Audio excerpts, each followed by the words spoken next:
뇌를 보시면은 아세틸콜린이라고 하는 건데요. 학습과 기억을 도움을 주는 신경 전달 물질인데 치매에 걸린 환자분들에서 대다수가 이 아세틸콜린 농도가 많이 떨어져 있습니다. 이 아세틸콜린도 세로토닌과 마찬가지로 만들기 위해서는 전구 물질이 필요하고요.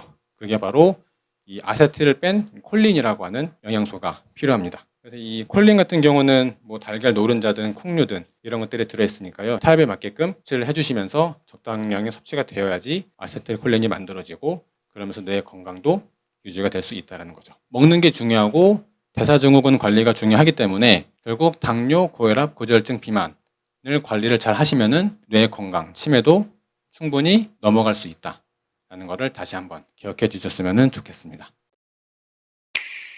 이번 시간에는 치매에 관련된 강의를 진행하려고 합니다. 치매가 당연히 뇌랑 관련된 질환이기 때문에 뇌가 메인이라고 생각하실 수도 있을 거예요. 근데 제가 이번에 주제를 치매는 뇌가 아닌 장에서 시작된다 라고 적어놓은 이유가 부제를 보시면 아시겠지만 기억을 지키는 진짜 열쇠는 뇌가 아니라 위장 건강에 있다. 지금 처음 뇌 강좌 대사증후군을 강의를 하고 이어서 치매를 강의를 하는 이유가 대사증후군, 당뇨, 비만, 고지혈증, 고혈압이 잘 관리가 되어야지만이 치매, 뇌 건강도 유지를 할 수 있기 때문에 그 맥락에서 이번 강의를 진행을 하게 되었습니다. 저희가 보통 치매하면은 그리고 뇌 건강하면은 생각보다 회원님들이 조금 막연하게 생각하시는 경향이 있어요. 뇌라는 영역이 여러 가지 연구를 통해서 밝혀지고는 있지만 아직까지도 당뇨 하면은 당연히 GI 지수 낮은 거 섭취하고 밥 조금 덜 먹고 복합탄수화물 먹고 운동하고 채소 많이 먹고 그리고 뭐 고지혈증도 뭐 일반적으로는 콜레스테롤 수치 낮추려고 계란 좀 덜 먹고 다이어트도 뭐 운동 좀 열심히 하고 좀 덜 먹으면 살이 빠지겠지. 그리고 혈압도 뭐 스트레스 관리 잘하고 할만 관리하면은 혈압도 조절이 되겠지라고 생각을 하시는데 뇌 치매 관리를 한다라고 하면은 아직까지 뚜렷하 할 만한 게 없어요. 대표적으로 뭐 EPA, DHA, 오메가3, 또 아세틸콜린, 콜린 성분을 섭취해가지고 뇌 건강을 지킨다라고 이야기는 하지만 아직까지도 치매를 규명을 할 수 있는 게 물론 치매도 종류가 굉장히 다양하기는 해요. 예를 들어서 뭐 혈관성 치매도 있을 거고요. 그리고 알츠하이머성 치매라고 해서 크게 두 가지로 나뉘는데 뭐가 원인이고 그 해결책이 뭐냐라고 했을 때 아직까지 이렇게 하면 된다라고 하는 게 없죠. 물론 그런 것들이 없는 이유가 뭐 밝혀지지 않은 것도 있겠지만 저희가 말씀드렸던 혈관성 치매, 알츠하이머성 치매 정의가 뭔지를 알고 그게 왜 걸리는지 원인을 알고 원인을 알면은 당연히 해결책도 있을 거거든요. 그 해결책에 대해서 하나하나 짚어보면서 설명을 드려볼까 합니다. 이 뇌를 보시면은 굉장히 좀 복잡할 수 있는데요. 간단하게는 뭐 여기 외에도 수많은 신경 전달 물질이 있겠지만 대표적으로 많이 알려진 것들을 몇 가지 가지고 와봤는데요. 첫 번째로 도파민 같은 경우는 아마 많이들 들어보셨을 거예요. 보상, 동기부여, 집중할 때 분비가 되는 기분이 좋을 때 분비가 되는 건데 요즘에 SNS 좋아요를 많이 눌림을 받았을 때라거나 쇼핑을 할 때 혹은 뭐 하다못해 도박을 할 때 그리고 간단하게는 내가 오늘 뭘 해야지라고 체크리스트를 만들고 그 체크를 해서 달성했을 때 그런 사소한 것들에서도 도파민이 분비가 되는데요. 도파민 같은 경우는 성인에서는 그래도 조절이 가능한데 이 문제가 되는 게 어린아이들이 이 단 것에 대한 보상 심리가 이 단 것을 먹었을 때 도파민이 굉장히 많이 분비가 되고 그것을 유지를 하려고 아이들은 계속 단 것을 찾게 되는 경향이 있습니다. 어른들은 그런 절제가 가능한데 아이들은 그게 절제가 안 되다 보니까 아이들에게는 가능하면은 단 것을 최대한 늦게 접하게 해주는 게 좋겠다라고 말씀을 드리고 저도 아이들이 지금 셋을 키우고 있는데 최대한 설탕, 사탕을 안 주려고는 하고 있어요. 근데 어쩔 수 없이 애들이 어린이집을 가거나 혹은 놀이터를 가거나 그러면은 알게 모르게 친구들이 먹는 거, 그 부모님들이 주시는 거 받아 먹다 보니까 이미 거기에 노출이 되어 있기는 하지만 그래도 집에서는 최대한 안 먹게끔 하려고 하고 있어서 그런 부분들도 한번 신경을 써주시면 좋을 것 같고요. 두 번째로 이제 세로토닌이라고 하는 부분인데 흔히 그 행복 호르몬이라고 알려져 있습니다. 기분 좋게 식욕을 조절해주고 수면 조절을 해주는 신경 전달 물질 중에 하나가 세로토닌인데요. 이 세로토닌이 뇌에서 작용을 하기 때문에 뇌에 많이 있다라고 생각을 하실 수가 있어요. 물론 뇌에 많이 있는 게 맞지만 실질적으로 세로토닌이 만들어지는 것은 뇌가 아니라 장이에요. 장에서 한 90%, 95%가 세로토닌이 만들어지기 때문에 실제로 장이 불편해서 소화가 안 돼가지고 더부룩하거나 가스가 차거나 배가 아리거나 했을 때 기분 나쁜 게 그 느낌적인 느낌이 아니라 실제로 장이 안 좋으면은 세로토닌 분비가 억제되기 때문에 뇌에 행복한 기분 좋은 감정이 전달이 안 된다는 거죠. 세로토닌이 굉장히 중요하고요. 그리고 또 한 가지가 세로토닌이 만들어지는 것 중에 하나가 이 세로토닌은 햇빛을 쬐야지 장에서 만들어집니다. 그렇기 때문에 기분 전환을 하기 위해서 산책을 하라고 말씀을 드리는 이유가, 물론 걸으면서 혈액순환이 되면서 혈액이 돌면서 효과도 있겠지만 산책을 하면서 햇빛을 쬐면서 세로토닌이 만들어지고 그 영향을 통해서 기분이 좋아진다. 기분이 우울하면은 산책을 해라 라고 말씀을 드리는 이유가 여기 있고요. 이 세로토닌 같은 경우는 이 자체로 만들어지는 게 아니라요. 세로토닌이 만들어지기 위한 전구 물질이 있습니다. 대표적으로 트립토판이라고 혹시 들어보셨을까요? 트립토판이 있어야지 장에서 햇빛을 받아서 세로토닌으로 바뀌게 되는 거거든요. 그러다 보니까 뭐 트립토판, 바나나든 달걀이든 견과류든 이런 것들에 트립토판이 들어있으니까 세로토닌을 잘 만들어내기 위해서는 햇빛을 잘 받아야 되고, 햇빛을 받기 전에 트립토판이 들어있는 영양소, 식품을 잘 섭취를 해서 트립토판이 내 몸에 일정량이 있어야지 햇빛을 받아서 세로토닌으로 전환이 된다라는 겁니다. 세로토닌도 굉장히 중요한 물질 중에 하나고요. 그러다 보니까 세로토닌이 부족하면은 우울증이 걸릴 확률이 높아진다라는 연구 결과도 있을 만큼 세로토닌 관리도 굉장히 중요하다라고 보시면 될 것 같고요. 그 다음 세 번째로 이 아세틸콜린이라고 하는 건데요. 학습과 기억에 도움을 주는 신경 전달 물질인데, 치매에 걸린 환자분들에서 대다수가 이 아세틸콜린 농도가 많이 떨어져 있습니다. 그만큼 아세틸콜린이 굉장히 중요한데, 이 아세틸콜린도 세로토닌과 마찬가지로 얘가 만들기 위해서는 그 전구 물질이 필요하고요. 그게 바로 이 아세틸을 뺀 콜린이라고 하는 영양소가 필요합니다. 그래서 이 콜린 같은 경우는 뭐 달걀 노른자든 콩류든 이런 것들에 들어있으니까요. 타입에 맞게끔 섭취를 해주시면서 적당량의 섭취가 되어야지 아세틸콜린이 만들어지고, 그러면서 뇌 건강도 유지가 될 수 있다는 거죠. 그 다음에 노르에피네프린인데요. 에피네프린이라고 하면은 각성 스트레스 반응에 굉장히 중요한 요소 중에 하나예요. 각성 스트레스 반응하면은 조금 안 좋은 거라고 생각하실 수도 있는데요. 우리 몸에서 봤을 때는 스트레스를 받았을 때, 긴장했을 때 얘가 분비가 되는 이유가 빨리 그 상황에서 벗어나기 위해서 필요한 거예요. 그래서 적정량은 당연히 필요하고요. 물론 문제는 이런 스트레스를 받는 상황이 지속이 되면은 노르에피네프린이 계속해서 분비가 되고, 결국 지나면은 얘가 이제 다 떨어지고요. 그때부터 이제 무기력, 그리고 우울감.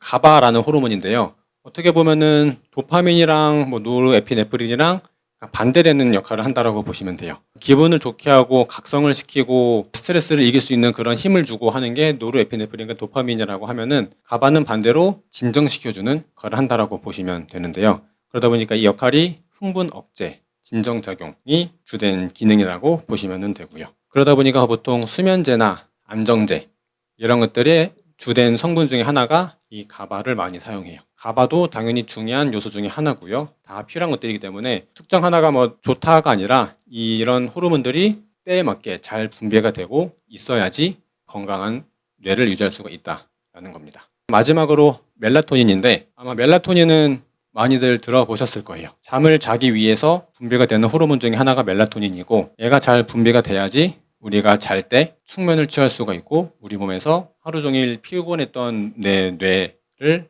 풀어줄 수 있는 호르몬 중에 하나이기 때문에 멜라토닌도 굉장히 중요한데요. 그러다 보니까 멜라토닌은 숙면, 생체 리듬 조절에 굉장히 중요한 역할을 합니다. 그리고 이 멜라토닌은 계속 분비가 되는 게 아니라 이제 아침이 돼서 햇빛을 받고, 그리고 보통 12시간 정도 지났을 때 해가 지기 시작할 때부터 이 멜라토닌이 서서히 분비가 됩니다. 밤에 졸린 이유가 해가 지고 멜라토닌이 분비가 되면서 잠을 유도하는 건데, 문제는 지금 딱 밖에만 봐도 굉장히 밤이 돼도 휘황찬란하잖아요.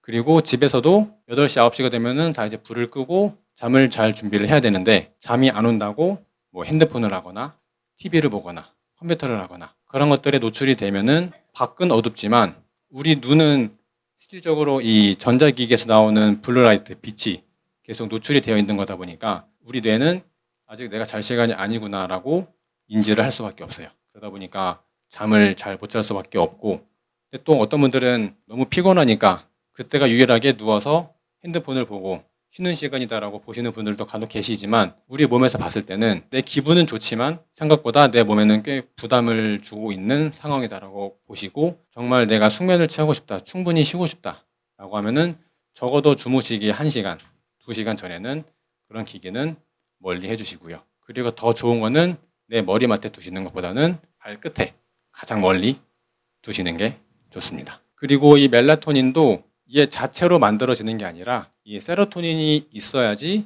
얘가 멜라토닌으로 전환이 됩니다. 결국 멜라토닌이 잘 만들어지려면은 세로토닌이 필요하고요.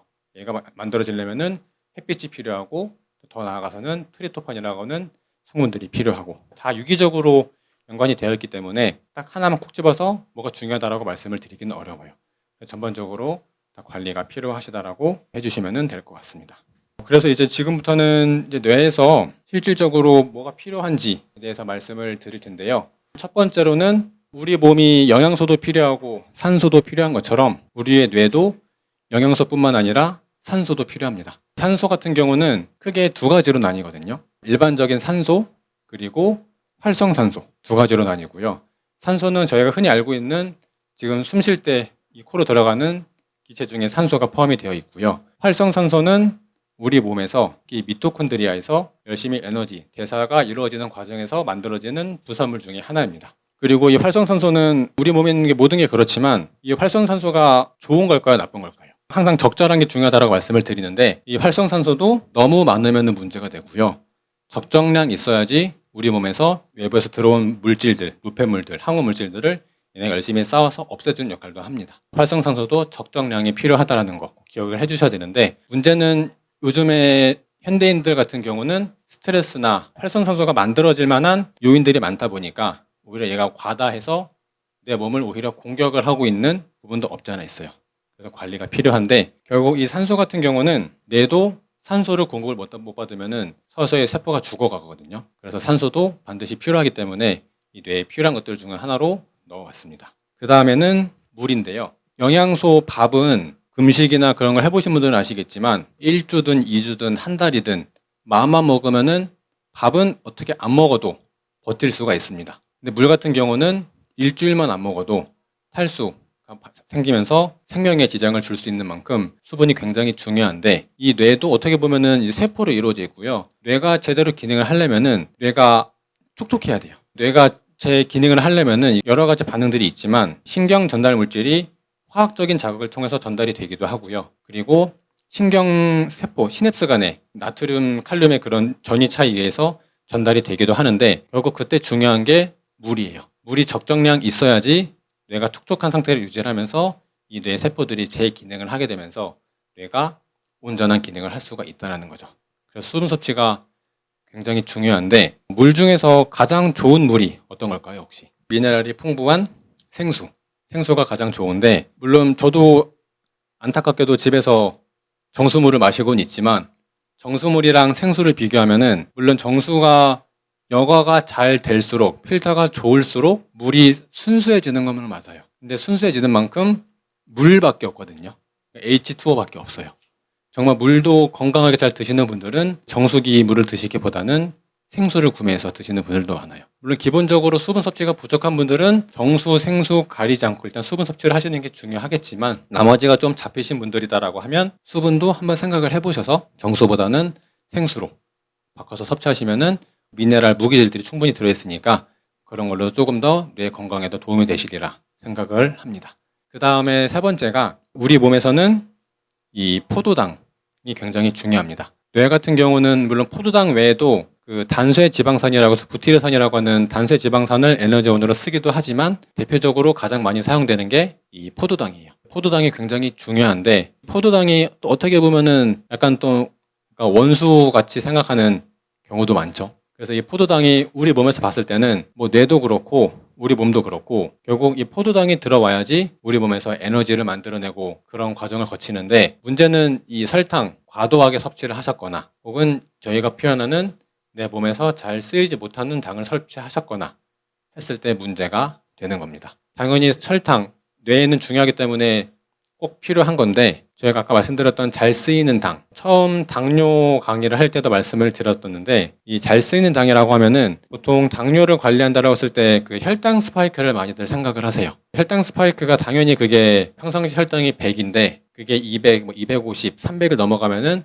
당연히 문제가 될 수밖에 없겠죠. 근데 제가 실제로 그 CGM을 붙여보고 테스트를 해보니까 입엔 도시락을 먹었을 때와 분식집에서 파는 라면을 먹었을 때를 비교를 해봤어요. 그래서 도시락을 먹었을 때는 190까지 올라갔다가 1시간, 2시간 지나니까 120, 115를 금방 떨어졌고요. 반대로 라면을 먹었을 때는 190까지 올라갔다가 3시간, 4시간이 지나도 150, 140에서 계속해서 머물러 있는 그런 것들을 볼 수가 있었어요. 물론 라면 자체가 안 좋은 거기 때문에 극단적인 것도 있었지만 탄수화물도 나한테 맞는 거냐 맞지 않는 거냐에 따라서 혈당 스파이크를 조금 올라가더라도 얼마큼 빨리 떨어지는지 포커스를 맞춰서 신경을 쓰실 필요가 있다라는 겁니다. 그래서 여기 계시는 분들도 정말 궁금하시면은 CGM을 부착해 보시면서 내가 평상시 좋아하는 음식들을 드셔보시고 혈당이 어떻게 변하는지를 한번 체크를 해보셔도 꽤 많은 도움이 되시고 재미있는 결과들을 보실 수가 있을 거예요. 그리고 혈당 스파이크 연관지어서 말씀을 드릴 게 또 뒤에서도 말씀을 드리겠지만 뇌가 충분히 잘 쉬기 위해서는 인슐린이라는 호르몬이 낮게 유지가 돼야 됩니다. 인슐린 낮게 유지가 된다는 거는 다른 말로 하면은 내 몸이 공복 상태인 거거든요. 그래서 저희가 항상 치매를 떠나서 항상 강조를 드리는 게 저녁에는 어떻게든 소화를 시키시고 주무셔라. 계속해서 강조를 드리는 이유가 일단 소화를 시키시고 배가 고픈 상태로 주무셔야지 우리 몸은 자는 동안 피로 회복을 할 수가 있습니다. 밤에 자는 동안에도 계속 배가 부른 상태로 주무시게 되면은 우리 몸은 이제 뇌나 그 외 필요한 노폐물들을 배설하는 작용을 하지 못하고 계속 그 소화기관, 위장에서 소화를 하는 데만 계속 에너지를 쓰게 돼요. 정작 피로하는 데는 에너지가 가지 못하기 때문에 계속해서 피로가 누적이 될 수밖에 없고요. 물론 처음에는 힘드실 거예요. 보통 배가 부른 상태에서 잠이 잘 온다라고 생각하시기 때문에요. 그거를 살짝 바꿔서 1주, 2주, 한 달 해보시면은 생각보다 배가 고픈 상태로 주무셔도 크게 문제가 없어요. 오히려 그렇게 했을 때 다음날에 더 편안함을 느끼실 거고요. 인슐린하고 또 관련된 게 간헐적 단식이라고 아마 들어보셨을 거예요. 그게 저희가 말씀드리는 저녁에 일찍 먹고 소화시키고 공복으로 잠을 자라 하는 것과 비슷한 내용이다라고 보시면 될 것 같아요.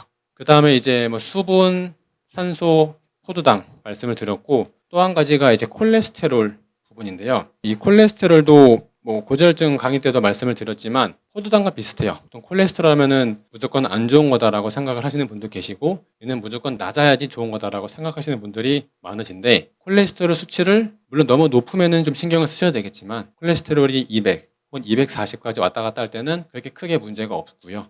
그리고 LDL도 보통 130까지 전후로 보지만 150, 160 조금 넘어가더라도 나머지 뭐 염증 수치나 HDL이나 다른 수치를 종합적으로 봤을 때 문제가 없을 수도 있어요. 그래서 무조건 콜레스테롤 LDL을 무조건 낮추자라기보다는 얘네들의 기능도 있는 거기 때문에 무조건 낮출 게 아니라 종합적으로 봐야 된다라고 말씀을 드리는 거고요. 이 뇌 건강 말씀을 드릴 때 콜레스테롤도 말씀을 드린 이유가 뇌세포뿐만 아니라 우리 몸의 세포를 보면은 그 세포 사이사이에 콜레스테롤이 껴 있어요. 콜레스테롤이 적절하게 껴 있어야지 이 세포들이 적절하게 유동성을 가지면서 제 기능을 할 수가 있거든요.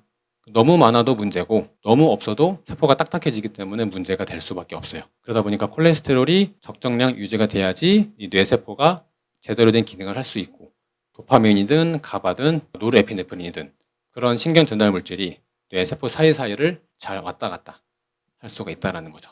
그래서 결국 제가 말씀을 드리고 싶은 거는 뇌 건강은 내가 평상시에 먹는 음식을 통해서 건강해질 수도 혹은 나빠질 수도 있다라는 것을 이미지로 표현을 해봤습니다. 먹는 게 중요하고 대사증후군 관리가 중요하기 때문에 결국 당뇨, 고혈압, 고지혈증, 비만을 관리를 잘 하시면은 뇌 건강, 치매도 충분히 넘어갈 수 있다라는 것을 다시 한번 기억해 주셨으면 좋겠습니다. 조금 더 자세하게 말씀을 드리면은 치매 종류에 대해서 크게 보시면은 혈관성 치매 그리고 알츠하이머성 치매 이 외에도 여러 가지 종류가 있지만 크게는 이 두 가지로 보시면 될 것 같아요. 그래서 이 혈관성 치매 같은 경우는 말 그대로 혈액, 혈관에 문제가 생기면서 발생하는 치매다라고 봤을 때 반대로 알츠하이머성 치매는 베타 아밀로이드라고 하는 단백질이 뇌에 축적이 되면서 발생하는 치매다라고 보시면 돼요. 얼핏 보면은 다른 것 같지만 자세히 살펴보면은 결국 이 혈관성 치매는 말 그대로 혈액에 혈관에 문제가 생기면서 이 혈액이 원활하게 흐르지 못하고 그리고 혈액이 이제 탁해지면서 영양소와 산소가 부족해지면서 그 혈액이 뇌를 타고 가다 보니까 당연히 뇌에는 제대로 된 영양소와 산소를 공급할 수가 없게 되겠죠. 그러면서 뇌의 기능이 서서히 기능이 퇴화되는 그런 문제가 발생하면서 발생하는 게 이게 혈관성 치매다라고 보시면 되고요. 두 번째로 알츠하이머성 치매는 베타 아밀로이드가 축적이 되는 건데 결국엔 이것도 혈액이 맑은 상태로 잘 유지가 되고 있고 적절한 혈압이 유지가 되고 있다라고 하면은 이 혈액을 통해서 베타 아밀로이드라고 하는 단백질이 혈액으로 들어가서 배출이 될 겁니다. 근데 혈액이 탁하고 혈관이 굳어 있고 혈압이 너무 낮고 그런 문제가 발생하면은 베타 아밀로이드가 제대로 배설이 될 수가 없겠죠. 그리고 또 한 가지가 그 글램프 시스템이라고 해서 밤에 잠을 잘 자야지 베타 아밀로이드를 포함한 노폐물 찌꺼기들이 체외로 배출이 되는 작용이 있거든요. 그러다 보니까 밤에 잠을 잘 주무셔야 되고 아까 말씀드렸던 것처럼 공복으로 잘 주무셔야지 이런 노폐물들이 밤에 자는 동안에 열심히 배출이 돼서 뇌가 건강하게 유지할 수가 있다는 겁니다. 그럼 결국에는 치매도 다시 돌고 돌아왔지만 혈액이 그리고 혈관이 깨끗해야 혈관의 탄성이 탄력이 적절하게 있어야지 관리가 잘 된다라고 보시면 되는데요. 이미지를 보시면은 이건 혈관 속에 흐르는 적혈구를 표현해 봤고요. 왼쪽은 정상적인 혈관에서 흐르는 혈액이고 오른쪽은 약간 탁해지면서 혈액 내에 있던 뭐 콜레스테롤이든 LDL이든 중성지방이든 활성산소든 산화스트레스든 여러 가지 요인들에 의해서 피떡이 되면서 혈관벽에 붙어서 좁아진 이 공간을 지나가는 것을 표현을 했어요. 당연히 어떤 상태가 좋냐라고 하면은 왼쪽이겠죠. 근데 또 이게 무조건 혈액 검사로 봤을 때 아까도 말씀드렸지만 콜레스테롤 LDL이 높다라고 해서 이 상태도 아니고요. 또 반대로 낮게 유지가 되고 있다라고 해서 이 상태도 아닙니다. 사람에 따라서 그 수치도 중요하지만 그 외적인 요인들도 굉장히 크게 작용을 하기 때문에 물론 정확하게는 혈액을 현미경으로 찍을 수 있는 방법도 있어요. 그런 거를 찍어서 보면은 적혈구나 이런 혈액들이 깨끗한 동그란 형태를 유지하고 있는 경우도 있고요. 반대로 혈액이 깨져가지고 그 제대로 된 모양이 보이지 않는 경우도 있어요. 정확하게는 그렇게 봐야 되겠지만 그러다 보니까 단순히 혈액 수치만 놓고 무조건 좋다 안 좋다라고 말씀을 드리기보다는 전반적으로 체크를 해봐야 된다라고 말씀을 드리는 거고요. 결국에는 혈액이 맑아야 되는데 혈액과 혈관이 깨끗하고 맑게 유지가 되려면은 중요한 게 여기서 말씀을 드리고 싶은 장이 건강해야 된다라는 겁니다. 세로토닌도 그렇고 뇌가 아닌 장에서 만들어진다라고 말씀을 드렸고요. 또 장은 생각보다 세로토닌뿐만 아니라 면역세포 등 굉장히 많은 물질들이 생각보다 장에서 많이 만들어지기 때문에 장이 중요하다고 보시면 되는데요. 크게 5가지로 나눠봤습니다. 우선 첫 번째, 장과 뇌는 미주신경이라고 하는 신경으로 연결이 되어 있습니다. 실제로 장에는 이 신경세포가 약 1억 개 이상 존재를 할 정도로 굉장히 많이 들어있고요. 제2의 뇌로도 불립니다. 그래서 장이 편안해야지 기분이 좋은 이유가 여기에 있는 거고요. 그러다 보니까 식사와 생활이 무너져서 장에 염증이 많아지면 미주신경을 통해서 이 염증 반응이 뇌로 올라가게 돼요. 그러면서 뇌 염증 신호를 받으면서 뇌에서 이제 우울감이나 기분 저하나 그런 문제가 발생할 수 있다는 겁니다. 두 번째로 장내 미생물이 뇌에 영향을 준다라는 건데요. 첫 번째랑 비슷하면 비슷한데 이 장 속에 들어있는 세로토닌 그리고 가바, 도파민 이런 물질들이 장에서 만들어지고 얘네가 만들어져서 또 이 미주신경을 통해서 타고 올라가기 때문에 장내 미생물이 뇌에 건강한 영향을 줄 수도 있고 반대로 좋지 않은 영향을 줄 수도 있습니다. 그러다 보니까 장 건강이 굉장히 중요하기 때문에 신경을 써주셔야 되는 부분이고 그 다음 세 번째가 장내 미생물은 면역계를 조절하고 뇌 염증도 간접적으로 조절을 합니다.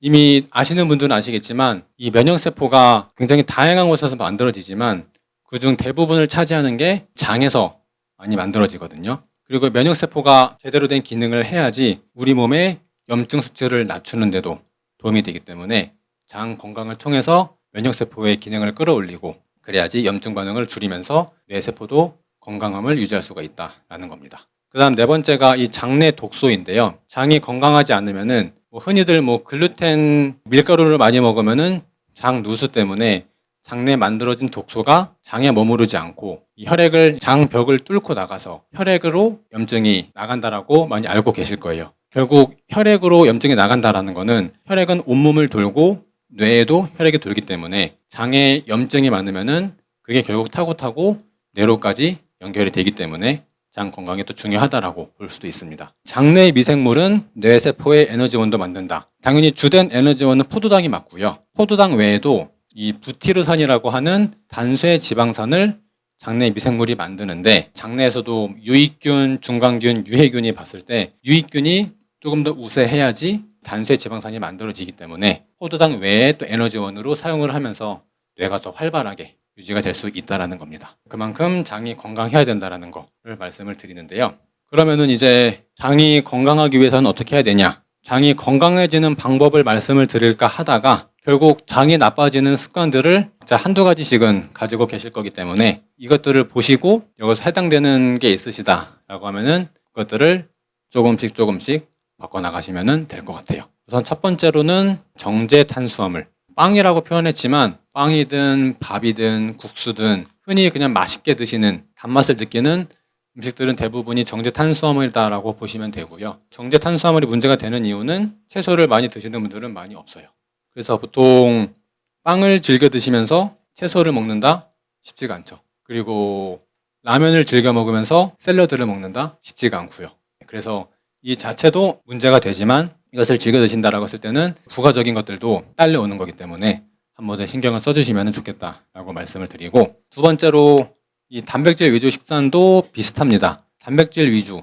요즘에는 약간 단백질, 프로테인이 들어있다라고 하면은 뭔가 조금 건강할 것 같은 느낌이 굉장히 강하게 들잖아요. 이것도 약간 마케팅의 일종이긴 하지만 단백질이 물론 필요한 거는 맞아요. 근데 너무 과도하게 먹었을 때는, 예를 들어서 단백질이 소화 흡수 대사가 되기 위해서는 비타민 B6, 비타민 B9, B12 이런 것들이 필요한데 단백질을 너무 과도하게 섭취하게 되면은 이런 단백질을 대사하기 위해서 필요한 영양소가 계속 고갈이 되기 때문에, 고갈이 되면은 원래 비타민 B6가 다른 역할도 해야 되는데 단백질을 분해하느라 다 써버려서 원래 기능을 못할 수가 있어요. 그렇기 때문에 단백질도 적정량 섭취를 하시는 게 좋고요. 내가 평상시에 버섯이든 콩이든 고기든 그런 것들을 잘만 드시고 계시다라고 하면 굳이 밖에서 가공식품 중에서 단백질이 조금 더 첨가됐다라고 하는 것들을 드실 필요까지는 없어요. 물론 본인이 운동을 조금 더 좋아하시고 일반 사람보다 좀 운동을 많이 하신다라고 하면은 필요할 수도 있겠지만, 그렇다라고 해도 예를 들어서 본인 몸무게 60kg면은 단백질이 60g 혹은 54g, 보통 본인 몸무게에다가 곱하기 0.9 1 하면은 보통 그게 하루 필요한 단백질 양이거든요. 가공식품을 섭취하지 않으셔도 평상시 식사를 잘 하시고 계시면은 단백질은 충분히 보충이 가능하고요. 하다못해 밥에도 210g 햇반 그 한 그릇 먹으면은 4g인가 5g인가가 단백질이 들어있어요. 그러다 보니까 단백질은 생각보다 보충하기가 쉬우니까 굳이 그런 것들도 찾아 드실 필요는 없다. 그 가공식품, 인스턴트 식품인데요. 흔히 햄이든 소세지든 냉동식품이든 컵라면이든 이런 가공식품에는 보존제나 방부제나 인공 첨가물들이 많이 들어있습니다. 이런 것들이 장을 자극하고 장 누수 같은 말씀을 드렸는데 장에 그 구멍을 뚫고 거기서 이제 염증들이 이제 계속 혈액으로 나가는 그런 문제가 발생할 수 있다는 거죠. 그리고 이런 보존제나 이런 인공 첨가물들은 장내 유익균, 장내 미생물 균총의 비율을 깨트립니다. 건강한 사람들은 유익균이 한 6, 그리고 유해균이 4 정도 유지가 된다라고 하면은 이런 인스턴트 식품을 즐겨 드시는 분들은 보통 유해균의 비율이 더 높은 경우가 많아요. 그러다 보니까 면역세포 생성도 떨어지고 세로토닌, 아까 멜라토닌 이런 생성도 떨어지기 때문에 내 건강에도 문제가 생길 수밖에 없다라는 거죠. 그 다음에 설탕 과잉. 이것도 집에서 요리하실 때 설탕을 사용하시고 하는 정도는 문제가 없어요. 다만 문제가 되는 거는 밖에 나가셨을 때 드시는 모든 음식에는 생각보다 꽤나 많은 설탕들이 들어가 있습니다. 뇌에서 설탕, 포도당이 필요한 건 맞지만 과도하게 들어왔을 때는 오히려 도파민의 문제라던가, 설탕을 많이 먹으면 먹을수록 우리도 이제 입맛이 적응을 하다 보니까 더 단맛을 갈구하게 되고 그 역치가 높아지게 되면서 더 많은 설탕을 찾게 되면서 악순환이 된다는 거죠. 카페인이랑 알코올인데요. 특히 커피, 에너지 음료, 술 같은 경우는 장내 점막을 자극을 하고, 특히 카페인 같은 경우는 오히려 탈수를 유발하거든요. 여기 계신 분들은 아시겠지만 커피를 물 대신 드신다라고 하면은 마시면 마실수록 수분이 빠져나갈 겁니다. 그래서 그 부분 꼭 신경을 써주셔야 되는 부분이고, 그 다음에 불규칙한 식사, 폭식 이 부분도 신경을 써주셔야 되는데, 결국 이거 신경을 쓰라고 말씀을 드리는 이유는 인슐린 분비, 그리고 간헐적 단식, 공복을 유지하시는 게 중요하기 때문에, 또 이런 분들은 이제 안 먹다가 몰아서 먹거나 매 끼니, 그리고 그 사이사이에 간식도 계속해서 먹습니다. 그 사이사이 먹는 것들은 뭐 그냥 간식이니까 별 문제 없겠지라고 생각하실 수도 있는데 문제가 안 되겠지라고 생각하시면서 드시는 그런 하나하나가 계속 이 혈당을 올리고 인슐린을 자극하고 인슐린이 분비가 되면서 우리 몸에는 계속해서 인슐린이 높은 상태로 유지가 될 수밖에 없고 그러면은 소화기관, 뇌는 쉴 수가 없는 상태가 되어버려요. 그래서 꼭 주의하셔야 된다는 거고요. 그 다음에 이제 항생제 그리고 약물인데요. 약물에 대해서는 좀 조심스럽기는 해요. 당연히 정말 필요한 경우에는 약물을 사용하셔야 되는 것은 맞는데 특히 약물 중에서도 주의하셔야 되는 게 이 항생제. 항생제가 이제 균을 사멸시키는 거라서 이제 안 좋은 균을 없애려고 항생제를 복용하는 것도 맞지만 안타까운 거는 이 항생제가 그 안 좋은 균뿐만 아니라 장으로 갔을 때 우리 몸에 이로운 유익균까지도 같이 사멸시켜 버린다는 겁니다. 그러다 보니까 항생제를 복용하면 복용할수록 장내 그 유익균, 유해균의 그 비율이 깨져버리고 악순환이 될 수밖에 없다는 거거든요. 이 항생제도 꼭 신경을 쓰셔야지 장 건강이 나빠지는 것을 막을 수가 있다는 겁니다. 이제 실질적인 생활에서도 도움이 되는 것들을 몇 가지 말씀을 드릴까 하는데요. 첫 번째로는 운동입니다. 운동 같은 경우는 BDNF라고 해서 이제 뇌에 도움이 되는 영양소, 이 생성을 촉진시켜서 신경 가소성, 기억력, 학습력 향상에 도움이 된다라고 알려져 있는데요. 여기서 운동이라고 하면은 이게 유산소가 될 수도 있고요. 근력 운동이 될 수도 있어요. 본인이 편하신 운동으로 하시면은 일단 안 하시는 것보다는 무조건 도움이 되니까요. 운동을 안 하셨던 분들은 적어도 뭐 저녁을 드시고 15분, 20분 가볍게라도 걸으시고요. 이미 좀 걸으셨던 분들은 조금 더 빨리 걸어보시고요. 잘 하시는 분들은 이제 근력 운동도 해보시고요. 여러 가지 이제 운동들을 본인이 지속해서 할 수 있는 운동을 한두 가지 찾아서 해보시면 어떨까 싶습니다.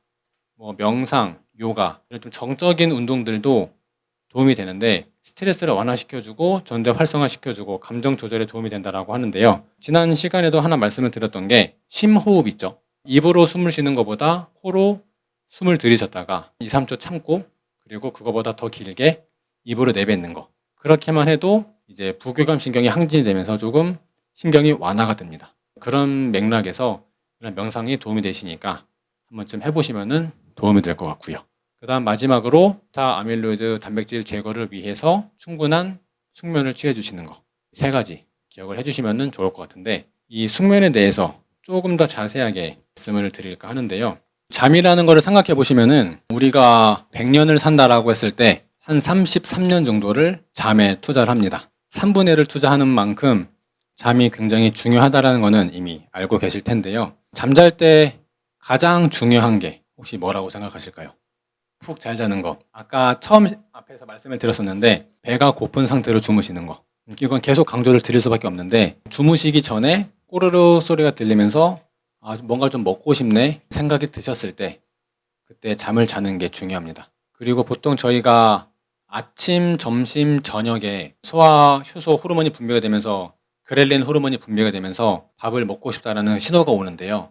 그게 아침, 점심, 저녁 그리고 밤에 또 한 번 옵니다. 그게 12시 넘어서 1시, 2시 이때쯤 이제 그렐린 호르몬이 또 한 번 피크를 찍는 시간대가 있어요. 그때를 잘 참으시려면은 그 전에 미리 주무셔야 되겠죠. 야식이 땡기는 이유가 습관도 있겠지만 내 몸의 신체 리듬 봤을 때 그때 땡길 수밖에 없는 거기도 해요.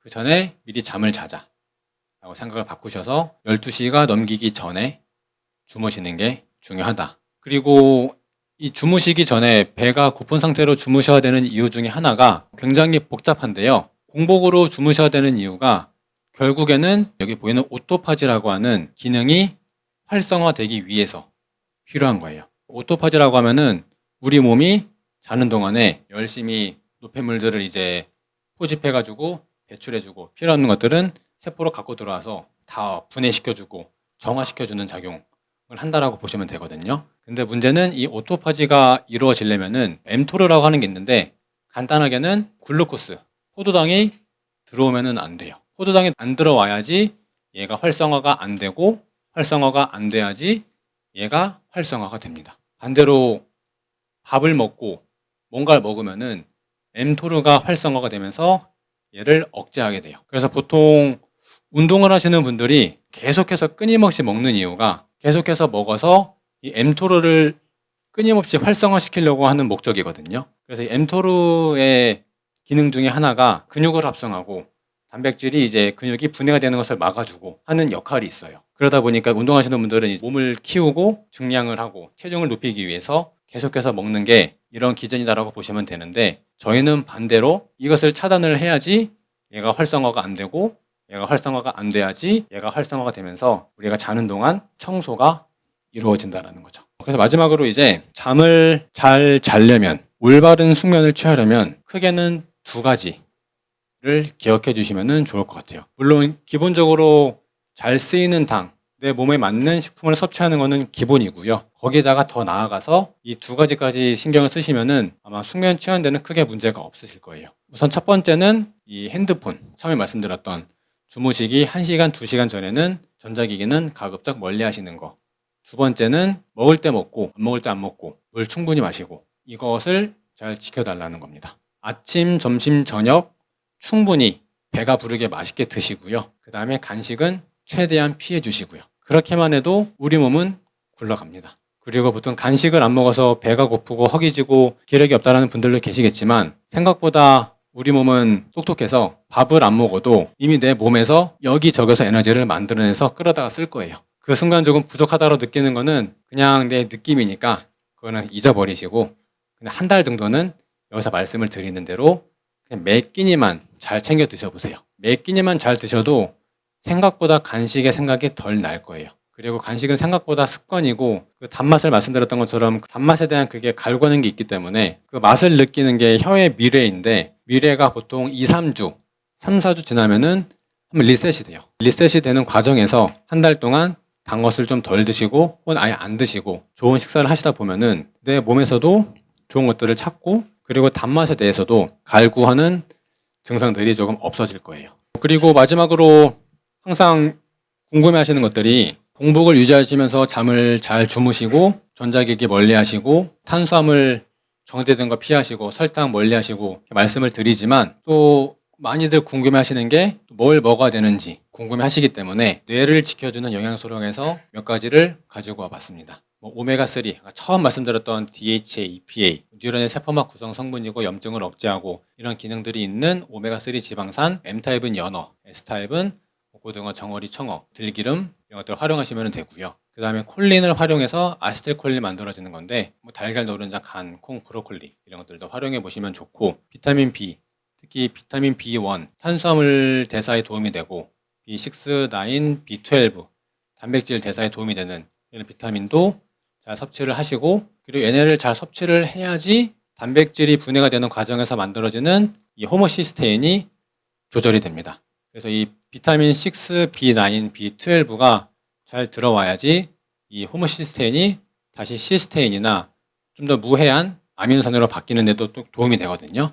그래서 이것도 꼭 신경을 쓰셔서 섭취를 해보시면 도움이 되고요. 그 다음에 항산화 영양소, 비타민 E, 비타민 C, 셀레늄, 폴리페놀 이런 것들도 뇌세포 산화 스트레스 방지, 노화 억제에도 도움이 되니까 타입에 맞게끔 활용을 해보시고, 마그네슘, 아연, 철분도 각각에 들어있는 식품들이 있으니까 이것도 한번 참고를 해보시면 좋을 것 같고요. 플라보노이드, 항산화, 식물, 화합물 이런 것들도 신경 보호나 뇌 혈류 개선이나 기억력 증진에도 도움이 되니까 S타입은 블루베리, M타입은 크랜베리 활용하시면 될 것 같고요. 그리고 마지막으로 수분은 영양소 설명하다 보면은 식품 구성 자전거라고 혹시 보셨을까요? 자전거가 이제 큰 바퀴가 있고 뒤쪽에 바퀴가 있고 사람이 앉아 있는 그런 그림이 있어요. 거기서도 가장 중요하다고 말씀을 드리는 것 중에 하나가 이 물이에요. 그래서 탄수화물, 단백질, 지방, 비타민, 미네랄, 무기질과 함께 필요한 영양소 중에 하나가 수분이기 때문에 수분도 꼭 신경을 써주시면서 가능하면은 아까 말씀드렸던 일반 정수보다는